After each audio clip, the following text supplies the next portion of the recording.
Hello everyone, welcome to Ayodhya trip part 2। সবাই কেমন আছো? আশা করছি ভালো আছো। আমরাও খুব ভালো আছি। একটা বিস্ফোরণ, পাথরের খাঁজ কেটে বেরিয়ে এলো গিরিখাত। গিরিখাতকে সিক্ত করা ঝর্ণা লাল মাটির বুকে তৈরি করলো এক হ্রদ, যার পোশাকি নাম মার্বেল লেক। হ্যাঁ, আমাদের অযোধ্যায় সেকেন্ড দিন ফার্স্ট ডেস্টিনেশন ছিল মার্বেল লেক। এখন তোমরা মার্বেল লেকই দেখতে পাচ্ছ, তার অপরূপ সৌন্দর্য। এই রুক্ষ পুরুলিয়ায় অযোধ্যা পাহাড়ের মাথায় এমন এক রত্ন প্রকৃতির দান, তাই না? এর চেহারা অনেকেই তুলনা করেছেন আমেরিকার কানাডা সীমান্তে গ্র্যান্ড ক্যানিয়নের সঙ্গে। আবার এই মার্বেল লেকের নীল জলরাশির জন্য একে অনেকে নীল ড্যামও বলে থাকে। আবার এর আরেকটা নামও আছে, যেটা হচ্ছে পাতাল ড্যাম। তো এই মার্বেল লেকের এক ঝলক তোমাদের জন্য।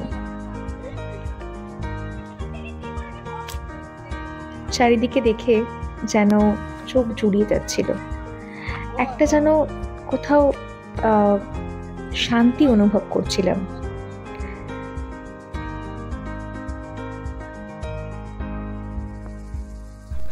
আর মার্বেল লেক ঘোরার পরে আমরা গিয়েছিলাম একটা ছোট্ট গুমটিতে চা খেতে। তো ওখানে অনেক রকমের দোকান ছিল মার্বেল লেকের আশেপাশেই। কেউ চাট বিক্রি করছিল, কেউ শশা বিক্রি করছিল, কেউ বা চা। তো আমরা ওই একটু চা খেতেই গিয়েছিলাম।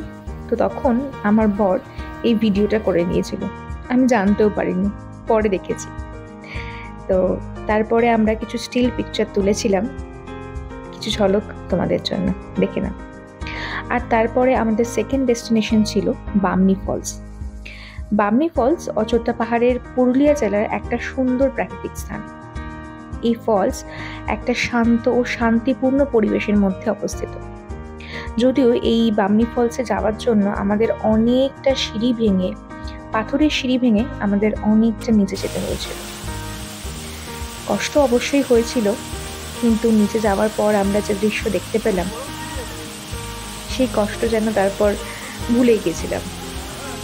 হ্যাঁ, তারপর যখন ওপরে উঠলাম আবার আমরা, তখন ভালোই কষ্ট হয়েছিল।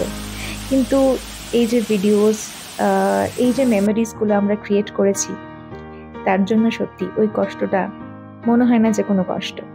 তারপর আমরা নিচে গিয়ে অনেক ছবি তুলেছি, অ্যাটাচ করে দিলাম তোমাদের জন্য।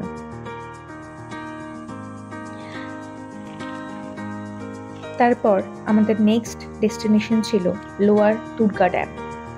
পুরুলিয়া অযোধ্যা পাহাড়ের কাছে অবস্থিত তুর্কা বাঁধ একটা জনপ্রিয় পর্যটন কেন্দ্র, যা শান্ত পরিবেশ ও মনোরম সৌন্দর্য প্রদান করে। সত্যি অপরূপ সৌন্দর্য। আমরা কিছুক্ষণ সেখানে গিয়ে টাইম স্পেন্ড করেছিলাম। আমাদের লাস্ট ডেস্টিনেশন ছিল চরিদা গ্রাম। এই গ্রামটা সত্যি খুব সুন্দর, আর অনেক রকমের মুখোশ এই গ্রামটায় বিক্রি হচ্ছিল। অ্যাকচুয়ালি মুখোশের জন্য এই গ্রামটা পরিচিত। আর তাছাড়া অনেক হ্যান্ডক্রাফটের জিনিসপত্র ছিল। তোমাদের জন্য এক ঝলক। আজকে এখানেই শেষ করলাম আমাদের অযোধ্যা ট্রিপ পার্ট 2। যদি ভালো লাগে তাহলে অবশ্যই চ্যানেলটা সাবস্ক্রাইব করে দিও, আর কমেন্টে অবশ্যই জানিও কিরকম লাগলো তোমাদের। আজকে আসি, আবার দেখা হবে নতুন একটা ব্লগে। আর হ্যাঁ, তোমাদের জন্য একটা ছোট্ট অ্যানাউন্সমেন্ট। আমাদের চ্যানেলের নাম রিসেন্টলি একটু চেঞ্জ হয়েছে, চৈতিস ফুড অ্যান্ড ট্রাভেল স্টোরি। তোমরা ইউটিউবে সার্চ করলেই পেয়ে যাবে। টাটা।